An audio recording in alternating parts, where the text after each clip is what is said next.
There is this name in the Bible, the name of God, that is most peculiar, most strange name of God, the strangest name of God in the Bible. In the New Testament, entire New Testament, it's used less than 10 times, less than 10 times in the entire New Testament. And pretty much each time it's used in a supernatural way. It's not said in an ordinary manner. Most of the times it's been said in the New Testament, this name, it's been pronounced by a supernatural heavenly being. And even the only two times that it's not, the two times it's been pronounced by ordinary humans, both times these names are pronounced in a prophetic utterance or vision. First time by Zechariah, who had a prophetic utterance about his son John the Baptist, and second time by Stephen, who had a prophetic utterance just before he was stoned in the book of Acts. So something very, very strange and peculiar about this name. And let me tell you what the name is. So in Hebrew, the name is Elyon. Elyon. And in Greek, that's in the Old Testament. In Greek, in the New Testament, the name is Hupistos. Hupistos. Also in the Greek Old Testament. That's the same. In the Greek, it's Hupistos. But let's stick with the original, Elyon, because El comes from the word El. That's just a generic name for God in the ancient Near East. Just like, let's say, in the English-speaking world now, we have the word God, which is very generic and can be used by believers, by non-believers, by in all kinds of different contexts. It's just a generic name for God. El. The Bible begins with the name Elohim. You have probably heard that name. But in the beginning, God created the heavens and the earth. So in this case, the Hebrew word is Elohim. Again, it starts with El. It's actually a plural term or dual term. It's a very strange thing how this is expressed in the Old Testament. But never mind about that now. The key word is El, just a generic name for God. So in the beginning, Elohim created the heaven and the earth. You have probably heard about this name, Elohim. And you have probably heard about the name, let's say, El Shaddai. Or you have probably heard about the name Yahweh or Jehovah or whichever way. Nobody knows how to pronounce it correctly because the vowels are not preserved from the original script when it was written thousands of years ago. So El Shaddai, Elohim, Jehovah. You have probably heard about these names, I suspect, most of you. But this name of God, Elyon, it's a bit of a novelty for me. So I presume it's maybe a novelty for a lot of you. Elyon. So El God, Elyon basically means, it's translated in the scriptures, the Most High God, or God the Most High. So it's God above all other gods. Now this is interesting because in the Old Testament, it's not like today when we live in a secular world where there's either God or no God. Quite often that's the context. In the Old Testament times, there is no secular atheist settings. It was there's lots of gods, and you sort of there's a conflict between these gods. You have to prove which one is the true God or the highest God, and usually the one who is in control of the elements, nature, who knows the future, who's got all the power. That's how you demonstrate who is the true God. So it has to be God above all gods, other gods, the highest God, God the Most High. That's what Elyon means, God the Most High. It's very, very strange and very interesting how this name is used. It's not used very often overall. It's used a lot in Psalms, but nowhere else in the New Testament, in the Old Testament, it's not used almost at all. And let me show you now where it's used, starting in the Old Testament. And it's very peculiar. The first time ever this name is used, Elyon, it's not, let me put it this way. Let me put it this way. Genesis and Numbers. In these two texts, this name is used by non-Abraham and non-Moses. I'll just try to explain. It's not used by the chosen people of God, chosen individuals. It's just very generic term that denotes God of all things, God above all things, God above all nations, God above everything and above all. So in Genesis 14, uh, this name, Elyon, is used for the very first time in the Bible. And it's been used by this very strange character, Melchizedek. So this Melchizedek is compared to Jesus Christ in the New Testament. Um, let's just read that briefly. Genesis 14, verses 18 to 22. Then Melchizedek, king of Salem, brought out bread and wine. He was the priest of God Most High. Okay, so this is a priest. Who is he a priest of? There is no priesthood yet. We don't have Moses yet. There are no priests at the time of Abraham.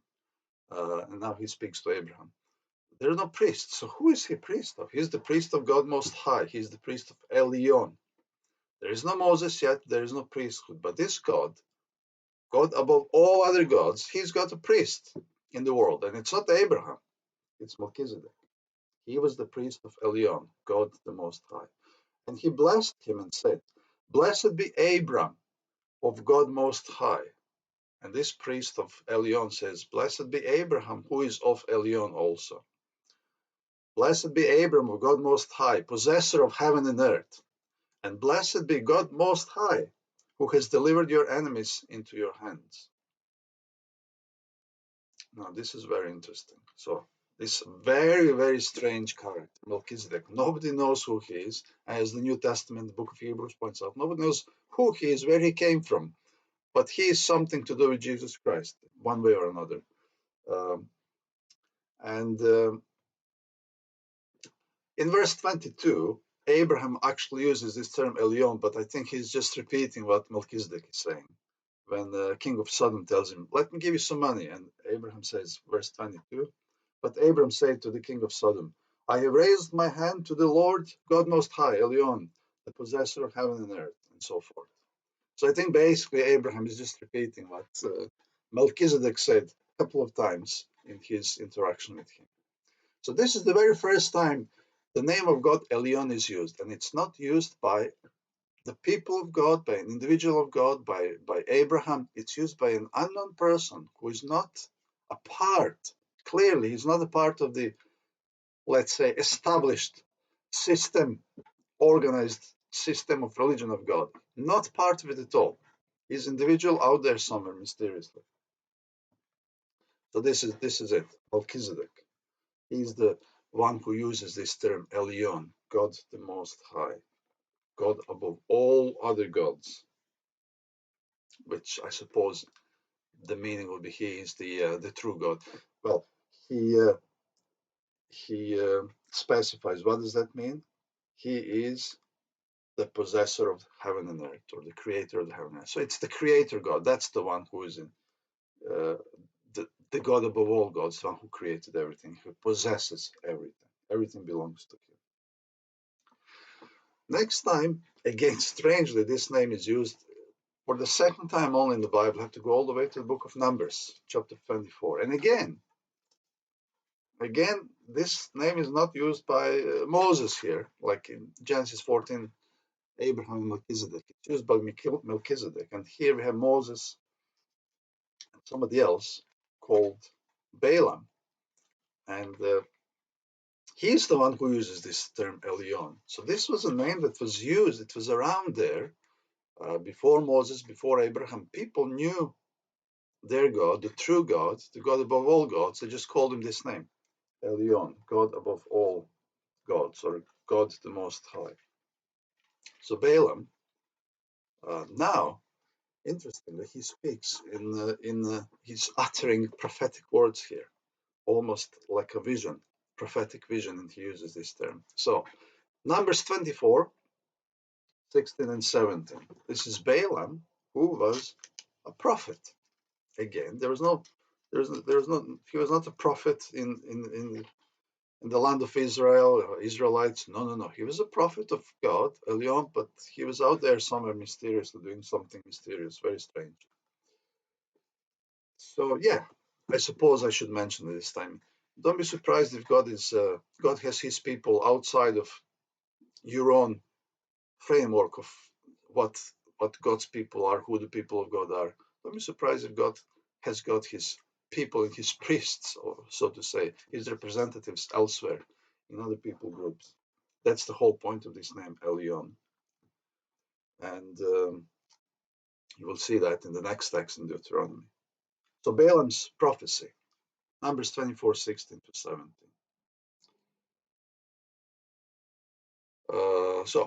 Well, 15 to 17. So he took up his oracle and said, the utterance of Balaam, the son of Beor, and the utterance of the man whose eyes are open. So he's speaking prophetically now.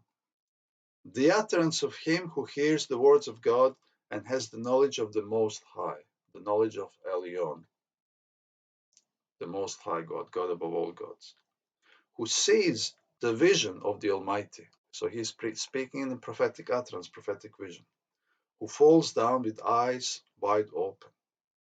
I see him, but not now. I behold him, but not near. A star shall come out of Jacob, a scepter shall rise out of Israel, and batter the brow of Moab, and destroy all the sons of tumult. Now, this is the prophecy about the coming Messiah. Interesting, very strange, very interesting. Just like Melchizedek was the first one to use this name, Elyon, he is somehow mysteriously related to Jesus Christ, or the coming Messiah in the New Testament. Also, Balaam, who uses this word, only for the second time this word Elyon is used in the Bible, in the Old Testament, he's also speaking in vision, prophetic utterance, and he is talking also about the coming Messiah. A star shall come out of Israel and Jacob. And he's also referring mysteriously to this coming Messiah. And later on, we know it's Jesus Christ in the New Testament. So very strange. First two times this name is mentioned. It's not used by the chosen people of God, but some other strange individuals there who are not part of the organized church. Like in the New Testament, when I think John and James, John came to Jesus. He's doing stuff in your name. He's expelling demons and doing stuff. Shall we forbid him? No, don't forbid him. Jesus says. Don't, He wasn't part of the 12 apostles, but Jesus says he's still working for me. And there are many other examples throughout the Bible. I shall not dwell on that right now. Next verse, highly interesting verse, the book of Deuteronomy, chapter 32, verse 8. This is again actually another prophetic utterance. It's very strange how this name is used. Another prophetic utterance. It's actually in the Song of Moses, towards the end of the Pentateuch, or the Law of Moses, chapter 22. Um, Chapter 32, well, verse 30 of chapter 31, the last verse of chapter 31 says, Then Moses spoke in the hearing of all the assembly of Israel the words of this song until they very ended. So it was a song of Moses, a psalm, basically. And it's a prophetic psalm, prophetic utterance, similar to, in some ways, to the prophetic utterance of Balaam. Now let's look at verse 8.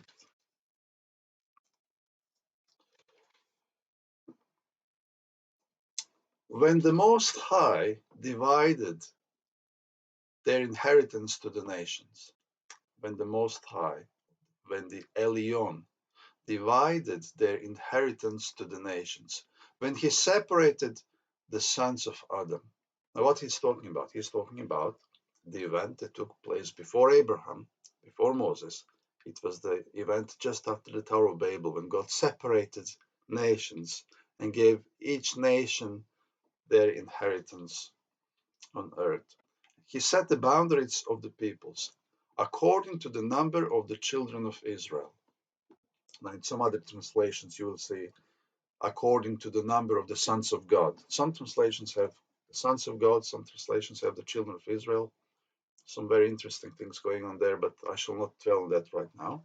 The point is, this is the third time, only the third time uh, in the Bible, actually in the Pentateuch, in the Law of Moses, just 3 times mentioned the name of God, Elyon, and this is the last time, Deuteronomy 32:8, when the Most High divided their inheritance to the nations. Again, when he separated the sons of Adam, he set the boundaries of the people according to the number of the children of Israel. Now, this is about uh, division of nations after the Tower of Babel. So it's about the whole world, not about Israel. That's why probably it makes more sense to translate it according to the number of the sons of God rather than the sons of Israel, because sons of Israel did not exist at the time when God divided the nations after the Tower of Babel. Abraham didn't exist at the time. Moses, Jacob, no, they didn't exist yet. So this is again speaking about the whole world, all the nations from the Tower of Babel. Elyon divided them into different parts, set boundaries, and he gave them their inheritance on the earth. Elyon, God Most High, or God above all gods. It's very interesting. So the first 3 times, the only 3 times this name is used in the Law of Moses and Pentateuch, it's always to do with not the people of God, just God. It's got to do with everybody else. So Melchizedek, he was not part of God's people. Balaam was not part of God's people. The nations, God's people didn't even exist then. The division of nations in the Tower of Babel. It's a very strange how this name is used, Elyon, God above all others.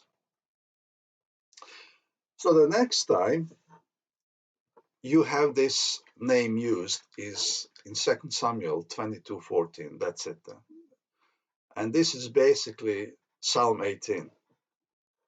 And after that, you see this name repeated in Psalms quite a bit. But until Psalms, until the time of David, you don't see this name used almost at all. 2 Samuel 22:14. 2 Samuel 22:14. Let me just read the beginning of chapter 22. 2 Samuel 22, verse 1. Then David spoke to the Lord the words of this song, just like the song of again, it's a song. It's a prophetic utterance. Very strange. And you will see in the New Testament that's the same thing. The only 2 times Elyon is used by normal human beings, both times it's been used in prophetic utterance. Then David spoke to the Lord the words of this psalm, on the day when the Lord had delivered him from the hands of all his enemies and from the hands of Saul. If you read the previous few verses in chapter 21, they talk about the destruction of giants. Not just Goliath, but he had a couple of brothers, and all these giants had been slain and devoured by the children of Israel, the last remnants of the giants, who, by the way, were mentioned before the flood also. In the story just before the flood, the giants that walked on earth. But never mind, that's not important right now. And he said, the Lord is my rock and my fortress and my deliverer, and goes on. It's a very long song. It's basically repeated in the book of Psalms. It's Psalm 18, basically. So, so let's just say that this is a psalm. This is not 2 Samuel. So basically, Genesis, Numbers, and Deuteronomy, the only 3 times Elyon is used in the Law of Moses in the Pentateuch. And after that, pretty much you have to jump to the Psalms. That's it. It's not used at all anywhere else. Because 2 Samuel 22 is really Psalm 18. And let's just read that text. 2 Samuel 22:14. The Lord thundered from heaven, and the Most High uttered his voice. Let's just jump to Psalm 18, read it from there. Psalm 18.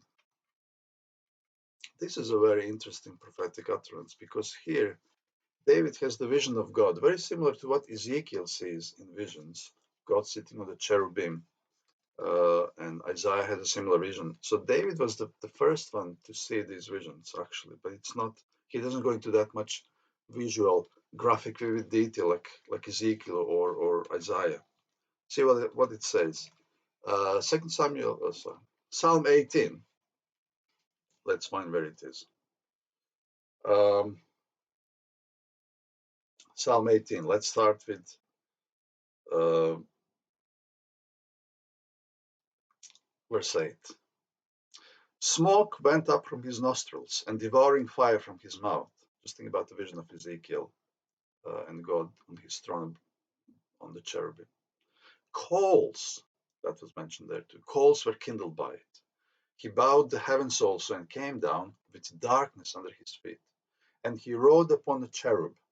So we got the cherubims. David was the first one to see this before in vision, before Ezekiel and Isaiah. So again, a prophetic vision utterance.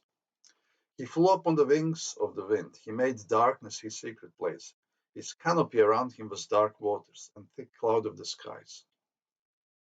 From the brightness before him, his thick clouds passed with hailstones and coals of fire.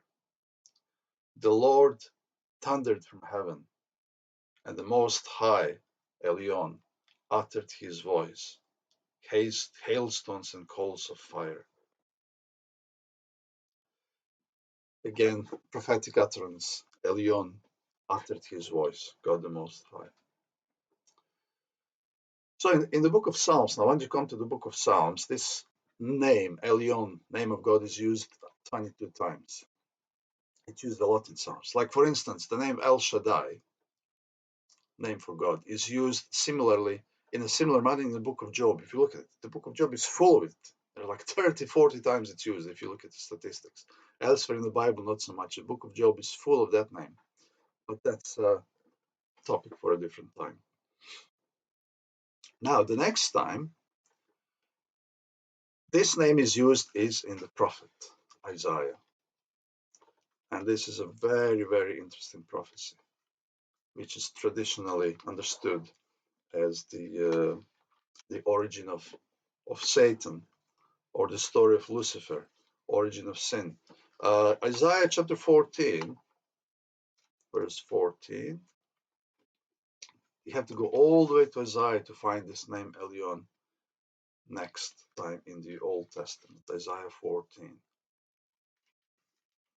verse 14. That's the only time in Isaiah the name of God Elyon is used in a very, very strange context.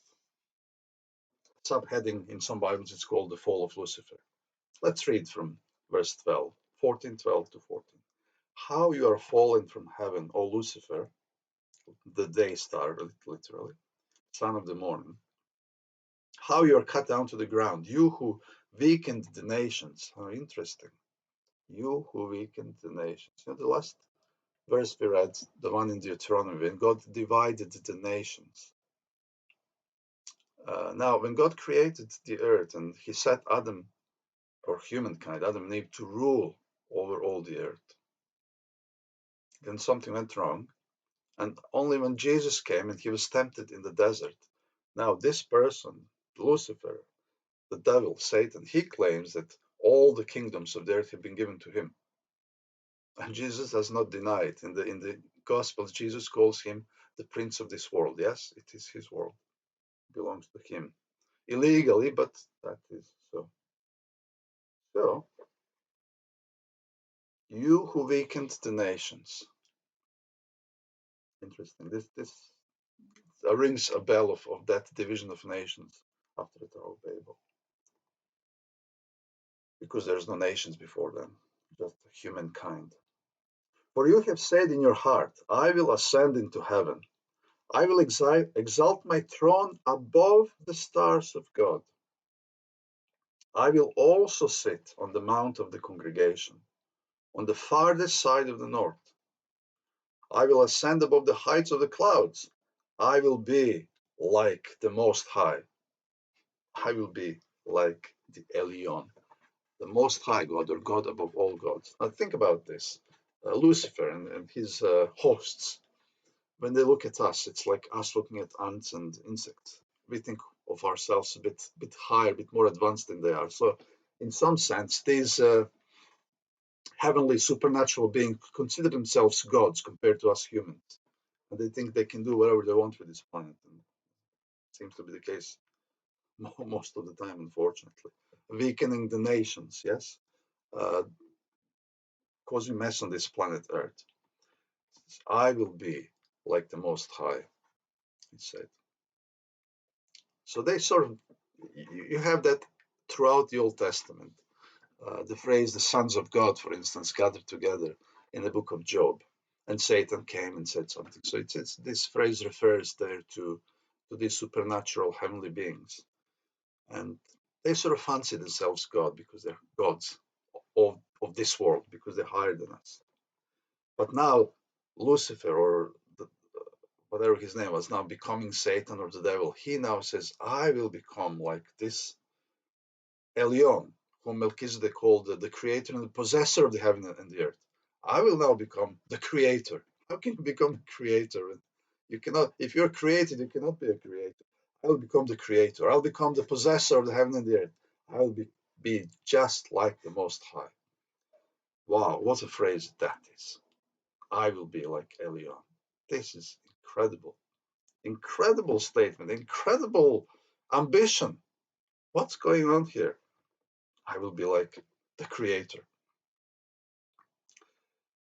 Well, yes, very interesting. Very interesting. And this, you continue to read, actually, he doesn't get exalted above all other things, but we find that he falls lower and lower and deeper as the story goes on in this prophecy.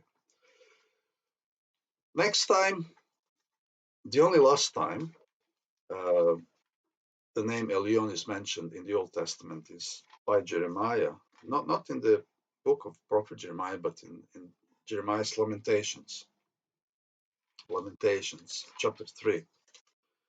And so maybe after this was written after Babylonians came and destroyed Jerusalem, the temple, and now you have this nation of Israel that didn't exist at the time of the Tower of Babel when God divided all the nations. Now they've been dispersed already. They have stopped existing as a nation. They lost their land and their identity.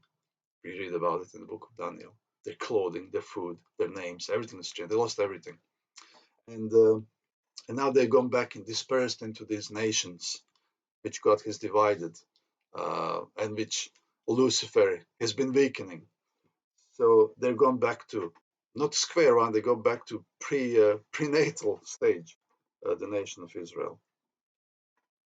And Lamentations now speaks about that time.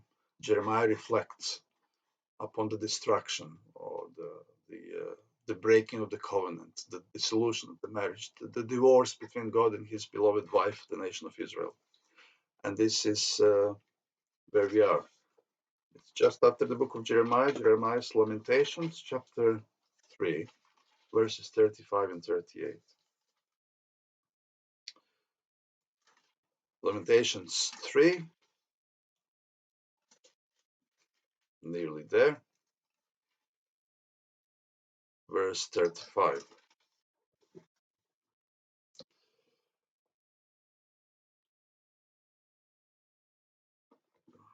Next chapter, chapter 3, verse 35. Lamentations 3:35, words of Jeremiah.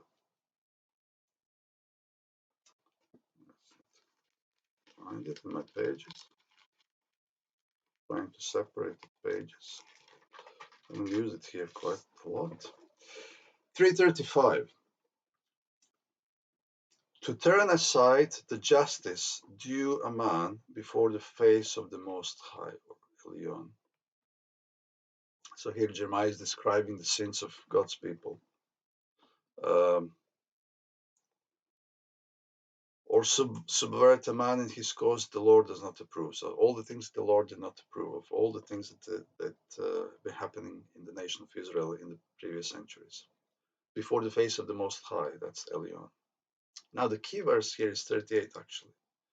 And I think this helps us, this whole presentation helps us understand the context for this verse. Is it not from the mouth of the Most High that woe and well-being proceed?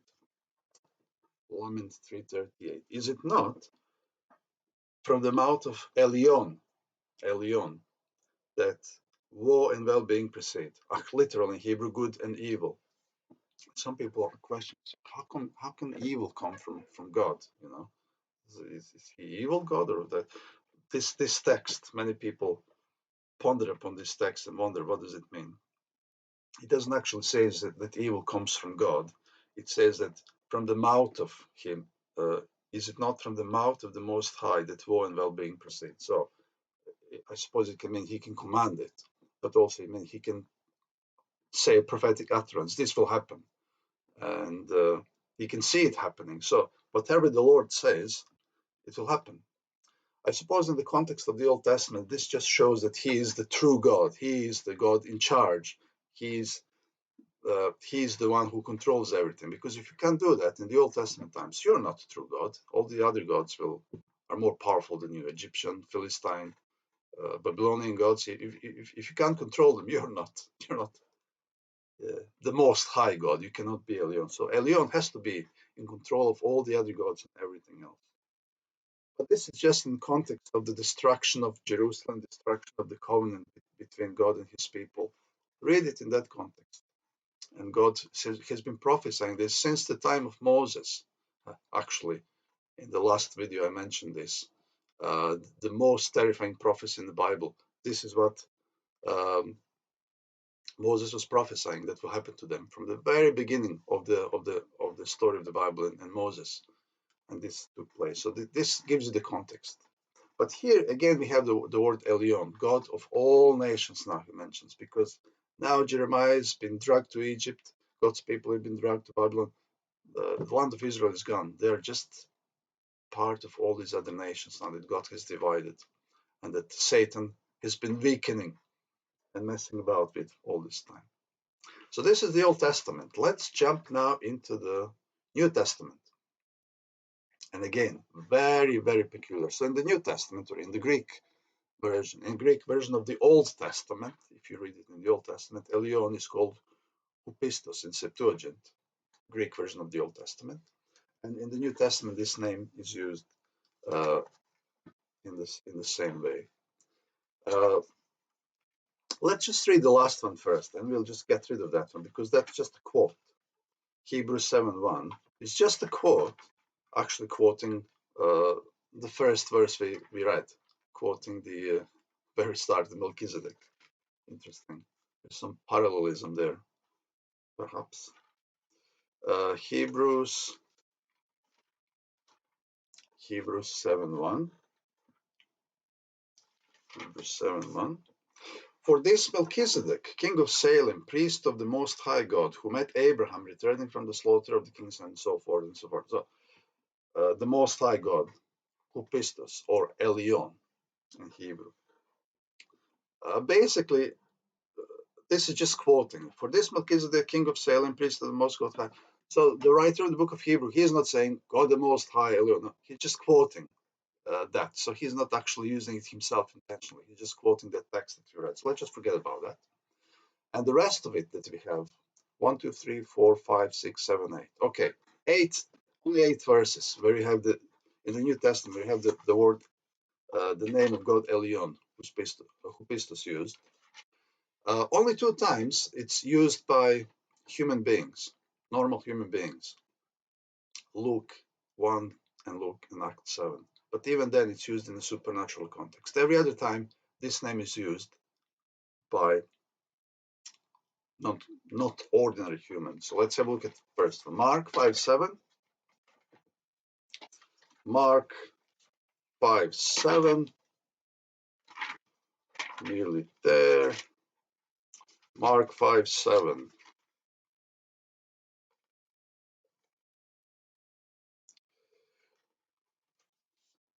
Right.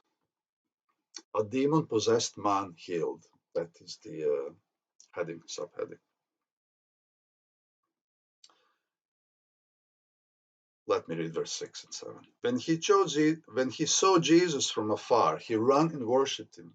And he cried out with a loud voice and said, "What have I to do with you, Jesus, Son of the Most High God?"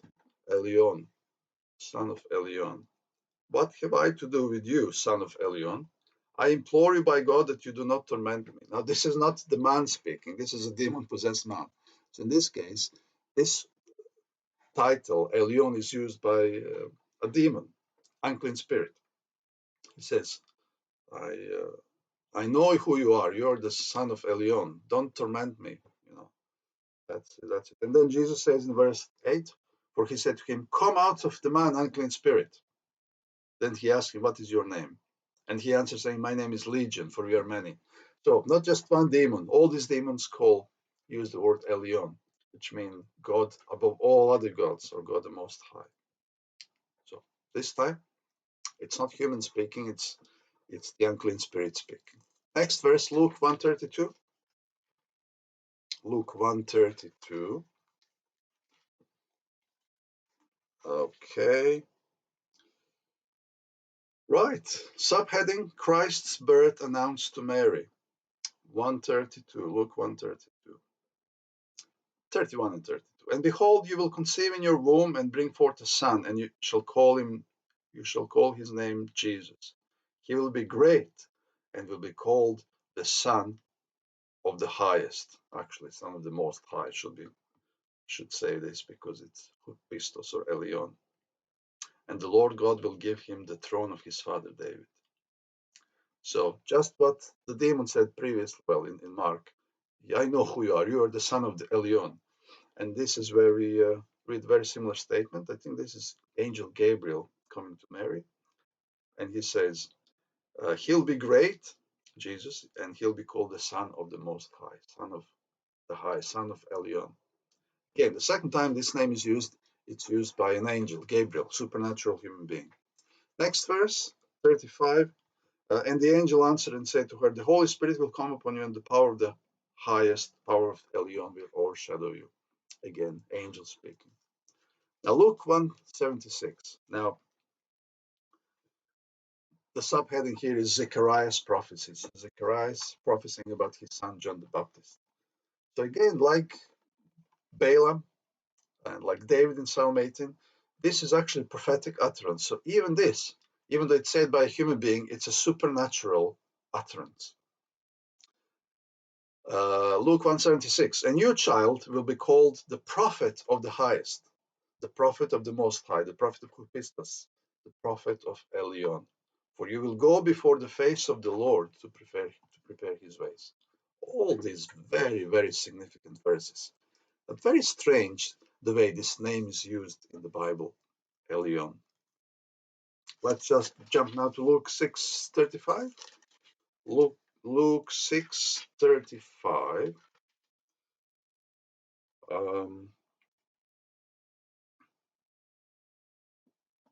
Okay, this is a teaching of Jesus. "But love your enemies, do good and lend, hoping for nothing in return, and your reward will be great, for you will be the sons of the Most High, for he is kind to the unthankful and evil." Now, this statement itself is out there, out of this world, isn't it? Love your enemies. Yeah, what's that all about? Lend, hoping for nothing in return. Yeah, what's that all about? Just give your money away, throw it out there. Well, it is actually otherworldly, isn't it? And then you'll be sons of the Most High, just like I am. He's called Son of Elyon, isn't it? Who is speaking here? Is he a normal human being, Jesus? No, no. In the Gospel of John, he says, "I am from above, you're from below. I have come from above." He came from heaven to this earth. His existence didn't start um, when he was born on this earth. He existed before. He was there before Abraham. And the book of Hebrews says he's higher than humans, he's higher than angels, he's higher than anybody. He's as high as anything, as high as he can be. That's it. So, a supernatural heavenly being, Jesus Christ, in human form, speaking. You will be the sons of Most High if you do this, for he is kind to the unthankful and evil. And this indirectly rings a bell again about of it reminds us of the Tower of Babel and the division of nations when God divided the nations Elyon, and gave them inheritance, set the boundaries. He gave them, gave them inheritance. It's a gift. You don't buy inheritance. It's left to you. It's a gift. So he's kind to the unthankful and evil. So even in the Old Testament times, he did that. God, all these nations are following him. He doesn't have his own nation yet, Israel, and he gives them. Here's the land. Here's the sun. Here's the rain. Here's the food. Have it. Whether you thank me for it, whether you believe in me, whether you pray to me or not, you can have it anyway. That's what Elyon is like. God, the possessor of the heaven and the earth. Next verse, Luke 8:28. Luke 8:28. We're coming towards the end now, closer to the end. 8:28. Again, subheading: a demon-possessed man healed. Okay. When he saw Jesus, he cried out, fell down before him, and with a loud voice said, "What have I to do with you, Jesus, Son of the Most High God, Son of Elyon? I beg you, do not torment me." And that's the same story of the legion from the book of Mark. Again, we don't have a normal human being speaking, it's the unclean spirits, supernatural beings speaking. Next text, now we have to go all the way to the book of Acts to find it. And it's a very long sermon in the book of Acts. It's again inspired utterance by Stephen, the deacon, just before he was stoned. Some people say because his sermon was too long. Maybe, maybe not. I don't know. Acts chapter 7, verse 48. However, the Most High does not dwell in temples made with hands, as the prophet says, "Heaven is my throne," and so forth. And around this time, Stephen also says, "Behold, I can see him, the Son of God, sitting at the Son of Man sitting at the right hand of God in heaven," referring to Jesus, and that's when they turned and stoned him.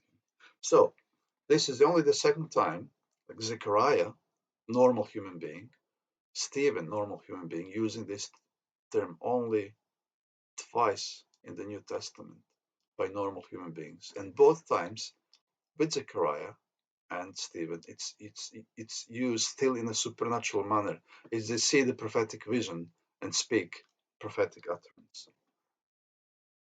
Next one, interesting again, Acts 16:17. We go back between good spirits and evil spirits. This time we come to a different kind of spirit again. Acts 16:17. The book of Acts, chapter 16. Nearly there. Verse 17. Okay, let's start from 16. 16:16. Now it happened as we went to prayer that a certain slave girl possessed with a spirit of divination met us, who brought her masters much profit by fortune telling. This girl followed Paul and us and cried out, saying, "These men are the servants of the Most High God." Where did she get this? Hupistos, which was in the Old Testament times, Elyon. Let's stick with that name, the original Elyon. Where did she get this name from? She doesn't know that name. It's from the Spirit, isn't it? This Spirit, they know exactly what they're talking about. These men are the servants of the Most High God, who proclaims to us the way of salvation. And this she did for many days. But Paul, greatly annoyed, turned and said to the Spirit, "I command you in the name of Jesus Christ to come out of her." And he came out of her that very hour. Again, Elyon used by an unclean spirit. And that's it. Look at all the verses, apart from Psalms. We didn't go through all the Psalms. That name is used quite a bit in there. There are some interesting things in there, but let's just stick with the basics. This is the strangest name of God in the Bible, Elyon, and it's used in such peculiar context. It shows a dimension of God that has to do perhaps very little with church or Israel or God's people. God of everything, God of all nations, God of all supernatural beings up there in the heavenly realm. This is God the Most High, Elyon, and introduced by Melchizedek for the very first time as Elyon, the possessor of the heaven and the earth, and mentioned for the very last time in the Bible, again through quote on Melchizedek in Hebrews 7:1. This high priest Melchizedek, who was the priest of the God Most High, Elyon.